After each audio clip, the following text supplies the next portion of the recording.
Igitondo cyiza cyo kuri uyu wa 28 Nyakanga umwaka w'ibihumbi 2020, reka nkomeze kwifuriza kugira umunsi mwiza no gukomeza kugira icyumweru cyiza.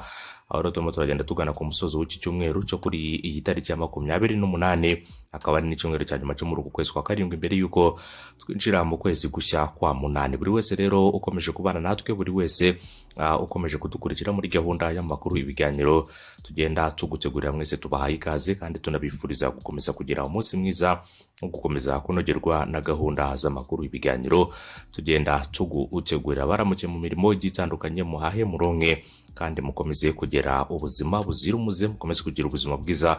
Yagasane rero akomeze kubafashiriza muri gahunda zanyu uzigiye zitandukanye. Reka nkwibutse ko ushobora kujya munsi y'iyo video yawe ni hepfo gato mu ruhande rw'iburyo ugakora kuri subscribe, ndetse rero hirya yayo hari inzogera, iyo nzogera nayo ukayikandaho. Wamara kuyikandaho, maze rero gukandaho hombi ubona ubutumwa bugufi mu gihe tumaze guterekaho inkuru, amakuru yose ukajya yabonera ku gihe rero mu buryo bugezweho kandi bunogeye ijisho. Nubwo rero icyorezo cya COVID-19 gikomeje kugenda gihitana ubuzima bw'abatari bake ku migabane igitandukanye, aba rero hano ku mugabane wa Afurika ndetse n'ahandi hagiye hatandukanye. Ubu ngubu rero mu gihugu cy'u Rwanda amakuru azindutse avugwa, navuga ko ari amakuru meza muri gitondo cyo ku itariki ya 28. N'ubwa mbere mu gihugu cy'u Rwanda abantu rero benshi bakiriye COVID-19 icyarimwe mu munsi umwe, agakira rero umubare w'abantu benshi ibangana gutya nk'uko Minisiteri y'Ubuzima yagiye itanga. Icyorezo cya coronavirus mu Rwanda ni kimwe rero mu cyorezo gikomeje kugenda gihangayikisha igihugu cy'u Rwanda, ariko nanone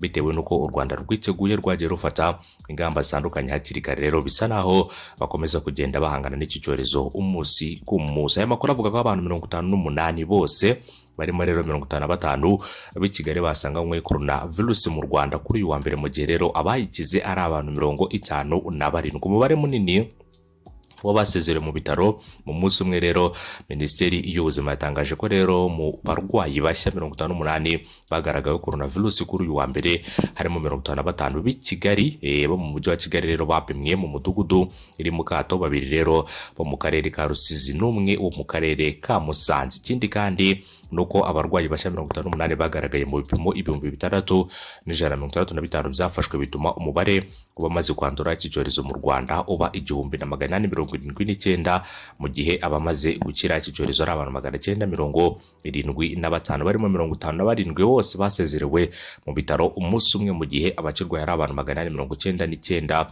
batanu nibo bamaze guhitanwa n'iki cyorezo. Hanyuma ikindi kandi kuva umurwayi wa mbere wa coronavirus agaragaye hano mu gihugu cy'u Rwanda ku itariki ya 14 Werurwe 2020 nibwo bwa mbere habonetse umubare munini w'abantu bakize mu munsi umwe. Coronavirus kandi akaba ari icyorezo cyakomeje kugenda kigaragara kuva rero aho cyatangiye kugaragara mu mujyi wa Wuhan mu gihugu cy'Ubushinwa mu Ukuboza 19.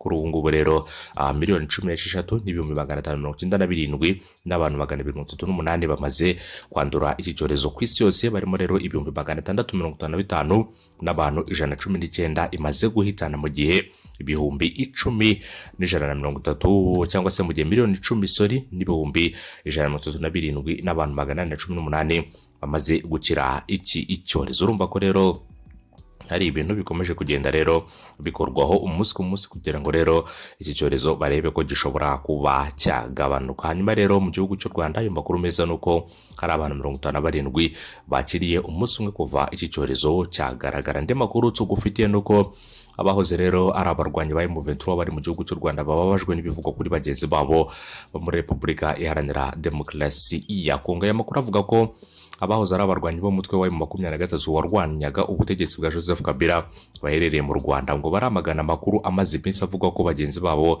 baherereye muri teritwari ya Rucuru mu ntara ya Kivu y'Amajyaruguru muri Repubulika Iharanira Demokarasi ya Kongo baba bateza umutekano muke. Umuryango rero wa Kivu Security cyangwa se umuryango wa Kivu Security watangaje ko ku itariki ya 21 Nyakanga muri uyu mwaka rero abagize umutwe wa M23 bagabye igitero ku ngabo z'iki gihugu mu gace ka Bikenke ndetse rero na Sabinyo muri teritwari ya Rucuro, bicamo rero 3 bakomeretsa bo umwe. Hakomeje rero kugenda hasakara andi makuru atanga rero impuruza ko abahoze ari abarwanyi bateye impungenge ku mutekano w'aka gace. Mu itangazo ryashyizwe hanze ku itariki ya 25 Nyakanga witwa Bishop Jean Marie Runiga Rugerero uhagarariye abahoze ari abarwanyi mu Rwanda bari mu nkambi rero Ikibungo, yavuze ko abatangaza ayo makuru ari abashaka rero kuzitira iyubahirizwa ry'amasezerano y'amahoro agamije kubacyura bagasubira muri Repubulika Iharanira Demokarasi ya Kongo. Yakomeje agira ati, ndashimira perezida w'igihugu cy'u Rwanda Paul Kagame ndetse na Felix Antoine Tshisekedi ku mbaraga bashyira mu nzira iganisha kuyubahirizwa ry'amasezerano ya 12 Nyakanga 2019 hagati ya guverinoma ya Repubulika Iharanira Demokarasi ya Kongo n'abahoze ari abarwanyi ba M23 baba rero mu Rwanda.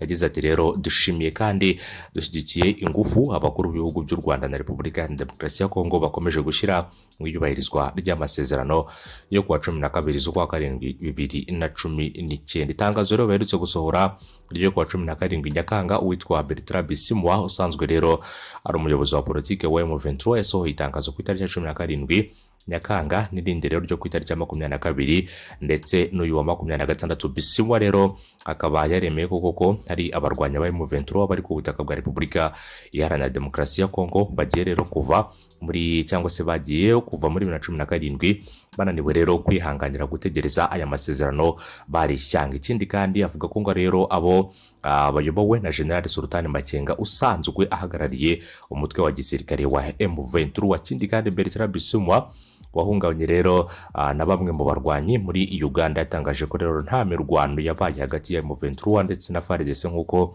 ibitangazamakuru, imiryango ndetse n'abandi bakorana na bamwe bari mu nzego z'ubutasi za Repubulika Iharanira Demokarasi ya Kongo rero byabitangaje, ndetse ngo nta kindi bifuza rero keretse ishyirwa mu bikorwa ry'amasezerano y'i Nairobi yo kuwa 12 Ukuboza 2013. Ikindi kandi nuko basinye na guverinoma ya Repubulika Iharanira Demokarasi ya Kongo ubwo bari bamaze kurambika intwari. Ikindi kandi ngo nuko aya masezerano azafasha abahoze ari abarwanyi ba M23 baba aherereye mu Rwanda n'abari mu Rwanda rero gutahuka amahoro. Yemeje ko aba bagenzi babo bari muri Repubulika Iharanira Demokarasi ya Kongo rero bagiyeyo batabimenyesheje ubuyobozi bukuru bwa M23, bityo nibyo rero bakora bitakwiriye kwitirirwa uyu mutwe wose, ahubwo guverinoma ya Repubulika ya Demokarasi ya Kongo yashaka ukundi ikemura icyo kibazo. Muri make rero abahoze ari abarwanyi ba M23 by'umwihariko abari muri Kongo ngo nta gikorwa rero cyo guhungabanya umutekano bagambiriye, kuko rero bashyigikiye inzira y'amahoro. Ikindi kandi kuko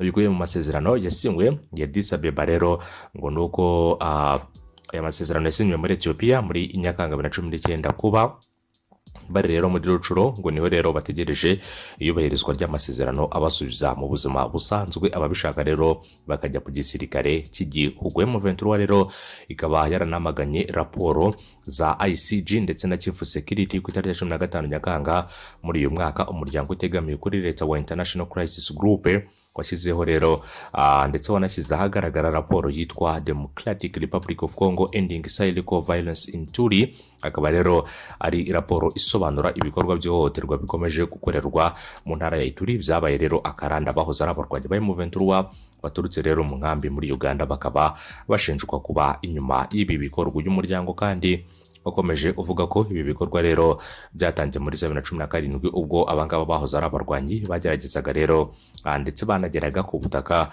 bwa Repubulika Iharanira Demokarasi ya Kongo banyuze mu gace ka Kibango, binjira rero muri teritwari za Alu ndetse na Jugu muri iyi ntara ya Ituri. Ikindi kandi nuko ubuyobozi bw'ababarwanyi bwemeza ko imiryango nka ICG rero ikora raporo zishingiye ku binyoma zagize rero ugushishoza ndetse rero no kwegera ba nyir'ubwite kugira ngo rero imenye ukuri kutabugamiye rero uruhande rumwe. Iyi ICG rero akaba ariyo twita cyangwa se akaba ari raporo zikorwa n'imiryango itandukanye. Yaba rero muri raporo yitwa Democratic Republic of Congo akaba rero ari Ending Cycle cyangwa se Cycle Violence in Ituri. Ikindi kandi nuko batunga agatoki bamwe mu basirikare ba Repubulika ya Demokarasi ya Kongo bakora mu nzego z'iperereza nka NR ko rero aribo bakwirakwiza aya makuru y'ibinyoma ngo byose rero bigamije kuzitira inzira yo kubasubiza mu gihugu cyabo nk'uko abarwanya ba M23 bakomeza kugenda babigaruka. Bakoze rero ari abarwanya ba M23 bemeza ko rero hari inzego z'iperereza zizewe zatanga amakuru y'impamo ko rero izo zikaba rero zarashyizweho n'akanama k'umuryango w'akarere k'ibiyaga bigari ICGLR. Izo nzego rero zikaba zirimo GVM, akaba ari Expanded Joint Verification Mechanism, rwashyizemo rero akaba ari urwego rwashyiriweho kugenzura imipaka ya Repubulika Iharanira Demokarasi ya Kongo. Ikindi kandi akaba ari imipaka igenzurwa rero ku mpande z'ibihugu byombi, si Kongo gusa kubera ko hari mu Rwanda, Uganda, hari kandi n'indi bita GFC, akaba rero ari Joint Intelligence Fusion Center. Iyi center nayo rero akaba ari imwe mu zikontorora rero zikanakora amaperereza hanyuma zigatanga amakuru y'impamo, zikaba zarashyizweho rero n'akanama k'umuryango w'akarere k'ibiyaga bigari. Ibyo ngibyo rero nibyo M23 cyangwa abahamya mu kugenzura rero ibikorwa bitandukanye bakorera ku butaka bwa Repubulika Iharanira Demokarasi ya Kongo mu gihe bagitegereje amasezerano. Umunsi mwiza kuri mwese, bye bye, inkuru zacu nakagaruka.